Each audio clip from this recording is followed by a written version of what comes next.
Copyright le plagiarism chungchang mizo tonga thuzia khi chiar tur ala tam lo mai thaya amai ro chu adan tlang puital chu kan hriat ve atul si tun tuma hi chuan copyright plagiarism le akai hnoi YouTube kalmang thren khat kan hriat ve ang te chu tangkai puyanom takin tin kanan puwa khom ve ya intellectual property right IPR chu mani ngai tuana idea man chuana dikna chanvo ania IPR hnuaiah hian copyright, patent, trademark, trade secret, geographical indication vel om le boka. He thuziaka hian thumal tam tak chu mizo tonga handa mai dan tur kan hriat lo. Asap tonga manzui mai te po kan nei ani. YouTube tun nai September sang ni som ni maya po mi te choklim tu le mi hriat lo ber pakhat. H-Road luanga YouTube channel FTH su YouTube lamin an ti top sak ti kan sia apoi tak zetani FTH channel a video te kha FTH enkol tu te siam le an program siam mi te an ni hloma YouTube an dalu rualin album video siam ani hunte fia takin da in copyright thap se chu hetiang boina hi an pumpel arin om tin an channel ti top chungchanga po FTH channel and call to telam hian copyright kalmang telo en uluk deu se an email te en ngunin an channel setting lama hriat tirna copyright warning awm le omlo te en se chu hetiang boina hi pumpel thei aniang YouTube lam hian warning pelovin an ti top sangot arin om silo tin YouTube a hian kan channel poisa siam na ta na kan hmang ani chuan creator studio kan lutanga chumi hnuaiah chuan dashboard alo omanga dashboard hnuaiah chuan videos playlist analytics comments subtitles copyright monetization ti te alo omanga heta copyright a hian lutila kan video da hnu min an upload non le non lo matches te video pai turangen na aom le om lo removal request te le kan channel min message anon thon le kan va thon thlengin en theina oma heng hi chhot tangkai turani tin kan hla a YouTube vela copyright kan ti thlap chuan midang point lo sa ve in cover video lyric video te polo siam poni se a poisa lak lukha a copyright nei tu khol bom lama lut tur ani thawa wangin la nei tu tan chiat na a om san lava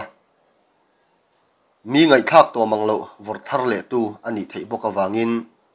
lo ain lok pui lama akal zokin arin oma khovel huap zai thiam la te point an zai te lyric video lo siam anomin remove turin an vati lem chuang slova asum lak lukha an mani khol bom lama aluzel thawa wangin mizo tam tak chuan min an hla lyric video te emo an lo da in delete turin social media dang mangin emo YouTube comment na lama tangin emo ti bo turin kan vasiat tir thina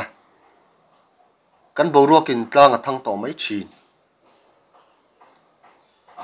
hetia ti kher lo hian YouTube vek mang hian langsar lutuk lovin report thei ani tin Facebook lama po YouTube ang thawin page video te sum siam na man thei ani bok tundin huna chuan mizo zinga zai thiam le hlaphuwa thiam te le YouTube channel siam tu YouTuber te hian copyright chungchang in zirtir na seminar nei an mamo hle in kan sia chu wangin tun tuma hian YouTube lampo kanan soi thui dewani copyright hi enge copyright chu thuziak te remote te lam te le adang te dan anga nei tu chua thei tu mang thei tu le pe chuak thei tu originality nei tu ni nani he copyright dan hian copyright nei tu hne na chuan le khabu ang chin ani emo electronic ang chin ani emo chua le da theina pe ya van tlang hne na the dar turin thu nei na ne ya van tlang ma chang perform emo sil se turin emo thu nei na ane ya a thu le hla te chu film angin emo sound record mangin emo asiam theya a thu le hla te chu a le link theya version dang deuh emo po asiam theibok India rama hian Copyright Act sanga zakwa somnga pasari siamania chu January ni somni pani sanga zakwa somnga pariat atangin mantran ania hemin hu hian voi enge mozat copyright dan hi siam that ani to a chungte chukum sangkhat zakwa somriat pathum sangkhat zakwa somriat pali sangkhat zakwa somkwa pani sangkhat zakwa somkwa pali sangkhat zakwa somkwa pakwale sangni som pania te ani copyright Department of Industrial Policy and Promotion Ministry of Commerce and Industry noya an oma kumsang ni som pania dan en non ani khan tunlai digital khovel milin copyright dan te chu siam bel ani lekha bujiak tu te lapua tu te le enge moa copyright nei tu te tunlai khovel internet manga suman lak lu theina turin chanvo asiam saka hei hian mi lapua saknon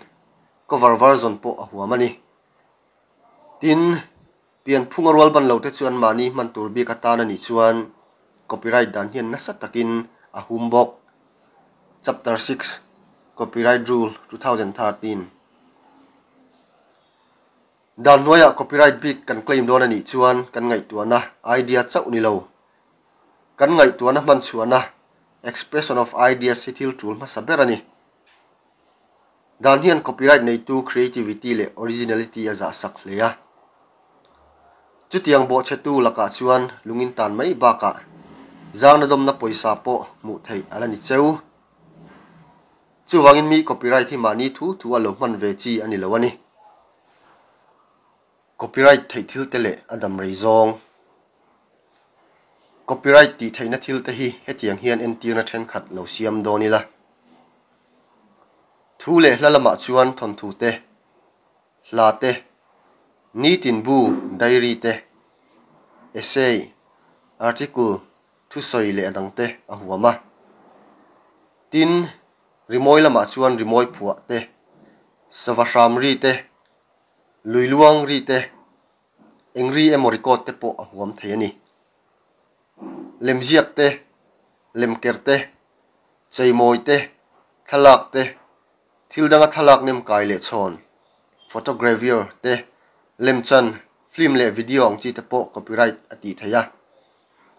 computer program map drawing le chart poimo big hlutna nei big te copyright ti thei ani bok tin mi thu le hla kan le link du ani chuan form 6 mangin registrar of copyright ne na dilna kan zia kanga anin official gazette mangin hriatirna notification an siamanga author an hriatir bokang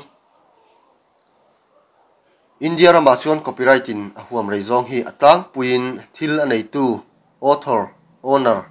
damlaya chua ani chuan anei tu dam chung baka athi atanga kum somruk thleng copyright nei tu ni na aneyanga anei tu borol nuwa chua publish posthumously ani ero chuan chua ani atanga kum somruk thleng ahuamang tunhnaya pial lian dinga lelin Sherlock Holmes chu mi tuine mo YouTube lama alet tu phalna lama salovin alo chiara hemia hian Sherlock Holmes bu hi a copyright huam chunga pel to wangin van tlang ta public domain ani to a chu wangin pial lin dinga hian Sherlock Holmes nei tu atangin phalna dil kher ama mo to lo chuti rualin alelin sa alet tu damlai ngein a phalna lama salova an lo chiar mai ero dan bo chiat na alania hetiang lam buai pui tur hian Mizoram po cyber crime branch Aizawl police station om toni copyright dan bo chelova mi copyright thilman dan copyright dan hian dan bo chiat na ani lawati om veya chung te chu pakhat na mani ta tur mani man turatan chau ani nemo research atana kan manin panina bi chianna criticism le review atana tu thil le khabuemo kan man le apui bom tura thil dang man te pathumna current event le current affairs toinana kan manin le chutianga tana mi pui ma thu kan soite in copyright dan bo chelwa mi thu ziak kan ziak chhong du ani chuan zia chon dan dikin kan ziak chhong turania tu soinge ti le engle khabua a soinge ti te hriat thei nge in kan ziak lang turani zia chon dan kalmang ero chi sang sang a om entirnan tundin huna mizo department MZU chuan research thule la zianan modern language association buat sai MLA handbook for writers of research papers thu zia dan kai suaina buan mang hei ba ka hian minol puinan hriat thil common knowledge lewan tlang bungrua public domain om theibok entirnan kumsang ni somnia Mizoram district omza chu som pakhatani ti hi mitam takin an hriat belsa ania mi tui nemo lo soin lo ziak to poni se chu chu khar chon sak kuat khera ngai lem lo tin copyright chungchanga po mi malta ani big lo ram pakhat bial chunga mi puiwan tlangin kanin trom thil public domain om leya chungta chu mi malin copyright hau arem lo entirnan mizohla lui lalvunga zai te lo sain cable TV le internet lama data ila midangin helan save turi kan dangot thailo kan ta ni big lova van tlang ta kanin trom thil ani wangani mizawa hian tundin huna chuan le khabu le latam jok te hi dalang thapa copyright ti nilem lo ten nia kan le khabu siam chuate abushal chuazat alatlem thama wang le copyright ti nan hian sum alo ngai ve boka wangte kan ngai ven lem lo le kan la mel hriat tok lo awang te in copyright ti hian tlem le ome mizo zinga mizo tong le khabuwa chuan Mizoram Science Technology and Innovation Council laman ho tu pa RK lalian thangan ale khabu scientist ming thang te ti chu dalangin copyright ti ya ani department lam hian copyright le patent ti du po an pui chin thuruk plagiarism mi thu ziak mani thu ziak anga chua tu mi thu soi mani thu soi anga chua tu mi idea mani idea anga soi tu danin aphal dan ang nilova midang thu le hlate la chong tu chu plagiarism ya ruk ru chi khatani chu thiang thil ti chu plagiarism ani thuruk hi mi copyright bot hiat na ani ya mi dikna chan vo paljut sakna ani bok dananga sem thei anni zirlai no pangtam takina kan man fo internet atanga copy paste te sentence thumal chen khatlem kan thlaka mani ji anga assignment kan timai thin tele thu kan lakna source reference footnotes emo quotation om mi lova kan ji anga kan ti thin te hi plagiarism hian huam tel vekani kumsang ni som pani khan Delhi University Vice Chancellor 2005 to 2010 Dipal Pentalpon plagiarism chungchanga boina alo tok towa biotechnology chungchanga Professor P Parthasarthi thuziak ruanga puani hemi baka dan phallo a chemical jikhat Cobalt University Science Lab mangru anga pu ani bok khovel thiamna sang zela thuziak lak chhona ni le ni lo ending na kholte an siam chuak ta zela internet a hian le khabutam takle thuziak tam tak dalu ani towa tin zirchian na thuziak research paper le thesis te po tam tak dalu zelani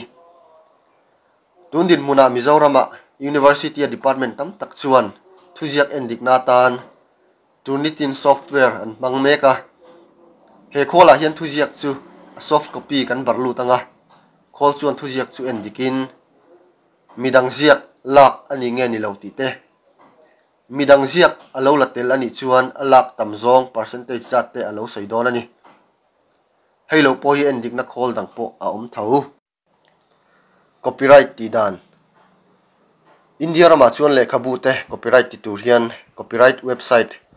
http://copyright.gov.in kan lu tanga account kan siamanga heng account siamna tan hian pen card voter ID card Aadhaar card bank account thalak cancel check thalak te man tul hun aum thaya wangin indin lok acha tin lekha bu chu midang kan chua publicity rani chuan a publisher hne na tangin no objection certificate NOC lak angai bok account siam nuwa online mangin form hi fill up thei ania online mang vekin fi choi ngai po pek ngal thei ani bank office lama po a pek thei bok lekha buwa chuan copyright ti na man hi tun sang ni som nia hian lekha bu pakhat zela zanga ani form kan da khan online na kan thelu nuwa chuan lekha bu bu ni le kan fee pek na le form kan fill up na le kha acknowledgement slip nen anwai office address a hian dak mangin kan thon to mai don ani Office of the Registrar of Copyright Copyright Office Department of Industrial Policy and Promotion Ministry of Commerce and Industry Baudik Sampada Bhawan plot number 32 sector 14 Dwarka New Delhi 110075 email address copyright@nic.in telephone number 011 28032496 089 294 74194 Copyright plagiarism le YouTube ti hi laram wan sailo Assistant Professor Pachunga University College le Dr. Maria Lorin Moi Assistant Professor Mizoram Law College te ziani Shremna kan tok don lo ni point mani hlok na umathil dik lo ti hi thil moi lo ethical lo tak ania kan ni na le mi zia pholan na kan zom na kan hlo theina thil ani ti kan share reng a thawme pathian thu point sum tam tak ai ming thathi than jok turani ati kha eng poni se channel lo ngai event tu te lo ngai na tu te le lo ena lo nga thathin tu te chunga lom thu kan soinon le a in lo hlok pui ve ngei kan be sein kan du sak chewa tin min lo subscribe pa min lo like saka min lo share sak le turin ka som le bok chewani kalome